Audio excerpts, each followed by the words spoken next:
সুরকন্যা বিদ্যালয়, শ্রেয়া পাল। আমি ঋত্বিকা মণ্ডল। আমি উৎসা মুখার্জি। আমাদের আজকের মডেলটা হচ্ছে নিউক্লিয়াসের প্রাথমিক গঠন সম্পর্কে। এখানে আমরা যে নিউক্লিয়াসটি দেখিয়েছি এটা নিউক্লিয়াসের একদম প্রাইমারি গঠন বা প্রাথমিক গঠন। এখানে নিউক্লিয়াস মানে ইউক্যারিওটিক কোষের নিউক্লিয়াসটাকে আমরা বর্ণনা করেছি বা গঠনটা আমরা উপস্থাপনা করেছি। আমরা জানি যে দু ধরনের জীবদেহ হয়ে থাকে, ইউক্যারিওটিক এবং প্রোক্যারিওটিক। তো এটা হচ্ছে ইউক্যারিওটিক জীবদেহের নিউক্লিয়াসের গঠন, কারণ প্রোক্যারিওটিক জীবদেহে নিউক্লিয়াস থাকে না।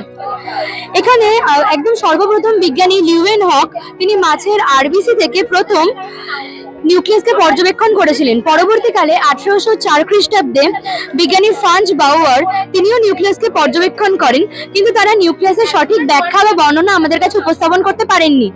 পরবর্তীকালে 1831 খ্রিস্টাব্দে স্কটিশ উদ্ভিদবিদ বিজ্ঞানী রবার্ট ব্রাউন তিনি অর্কিড জাতীয় উদ্ভিদের প্রস্থচ্ছেদ করে বা সেল ডিভিশন করে তিনি নিউক্লিয়াসকে প্রথম ব্যাখ্যা বা পর্যবেক্ষণ করতে পেরেছিলেন।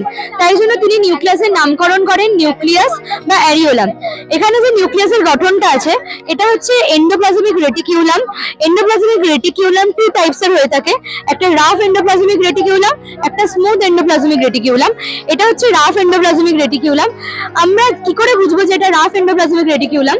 এখানে রাফ এন্ডোপ্লাজমিক রেটিকিউলামের গায়ে যে নির্গত রাইবোসোম আছে, এই রাইবোসোম গুলো একমাত্র রাফ এন্ডোপ্লাজমিক রেটিকিউলামের মধ্যেই দেখা যায়, স্মুথ এন্ডোপ্লাজমিক রেটিকিউলামের মধ্যে দেখা যায় না।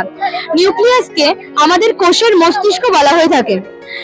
আমাদের নিউক্লিয়াস, এটা হচ্ছে নিউক্লিয়াস, এটা হচ্ছে নিউক্লিওপ্লাজম, এই পিঙ্ক কালারের ফ্লুইড অংশটা, এটা হচ্ছে এক ধরনের জেলির মতো অর্ধতরল প্রকৃতির অংশ যেটা নিউক্লিয়াসের সক্রিয়তাকে বজায় রাখে। এখানে আমরা এটা মুভ করাতে পারি, এটা মুভেবল একটা পদার্থ।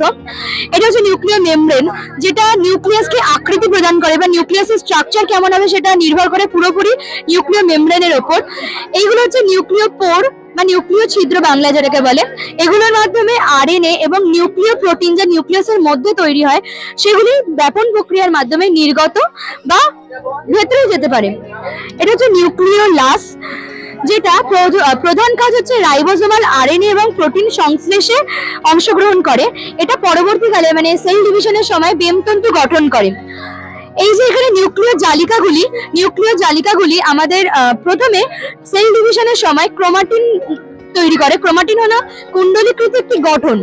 ক্রোমাটিন থেকে সেল ডিভিশনের সময় আরো ডিএনএ আরএনএ তে ভাগ হয়ে যায়। ডিএনএ হলো যেহেতু আমাদের বংশগতির ধারক এবং বাহক, ডিএনএ থেকে নতুন অপত্য কোষের সৃষ্টি হয়। সেই অপত্য কোষের মধ্যে সেম স্ট্রাকচার, একই গঠনযুক্ত নিউক্লিয়াসের সৃষ্টি হয়। এখানে আমরা নিউক্লিয়াসের একটা প্রাথমিক গঠনটা দেখিয়েছি। আমাদের নিউক্লিয়াসের এই প্রাথমিক গঠন পরে আরো বিবর্তনশীল নিউক্লিয়াস আবিষ্কৃত হয়েছে, কিন্তু রবার্ট ব্রাউন যে ব্যাখ্যা করেছিলেন সেই ব্যাখ্যা অনুযায়ী নিউক্লিয়াসের যে গঠন আমরা আজকে সেটাই উপস্থাপনা করেছি। Thank you.